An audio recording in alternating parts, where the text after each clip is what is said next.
Okay, so this is my super easy pizza recipe that comes from Bonci in Rome. Slightly modified because I like my base a little bit smaller. So 500 grams of flour, 400 mils of water, 10 mils of salt, and 20 of oil. And this is my yeast, which is around 5 grams, I think, 5 or 6 grams. So just gonna, it's actually frozen because I don't use it that often, so I leave it in the freezer until I need it. And so I'm just gonna chuck that in there and stir it up a little bit. So then it defrosts while it's in the water and at the same time mixes together. So I leave that for a couple of minutes and then I'll show you how to add all the ingredients and how to make the pizza base, which is really, really easy. Okay, as you can see, the yeast has mixed well into the water, so I've just been stirring it for a couple of minutes.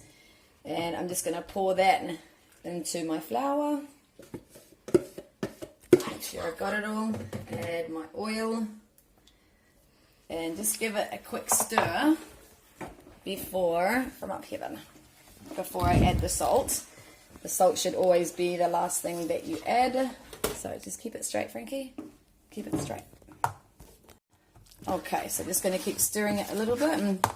And then with the salt, I'm just going to sprinkle it over the rest of the base. And basically just mix it until it's all blended together. Pretty easy.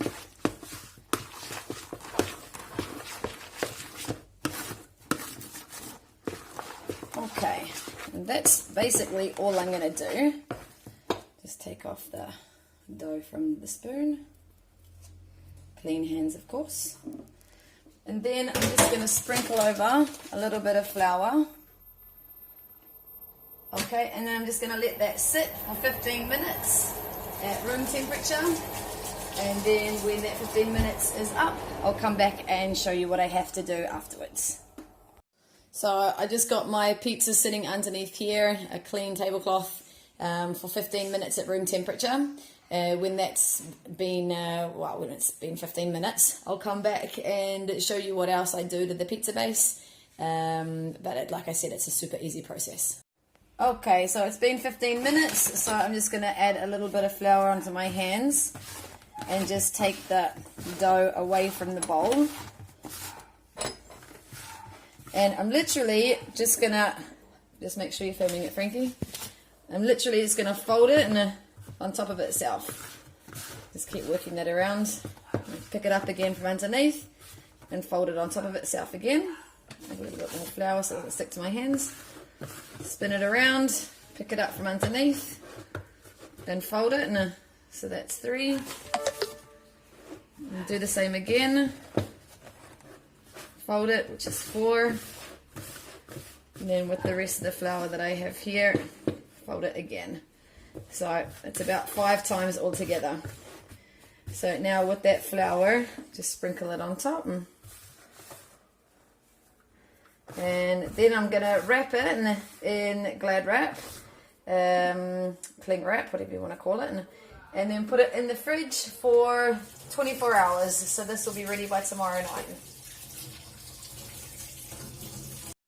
Okay, so it's wrapped in Glad wrap. I'm going to put it in the freezer now, or sorry, in the fridge, and it usually goes, if you can find space in the crisper, it's even better, but I usually just put it on the bottom shelf. So it's now 7:25, and I'll probably be bringing it out, basically around the same time tomorrow.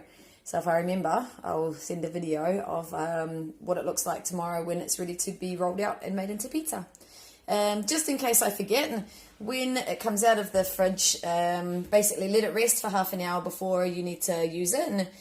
And on well-oiled pans, roll it out, and then do your thing. So the trick that I've learned with making pizza is that it should be a static oven, so no fan, and 250 degrees, so the hottest you can do it, and on the bottom shelf of the oven as well. So gives it enough time, and basically 1 pizza at a time, because otherwise it doesn't have enough time to cook all the way through.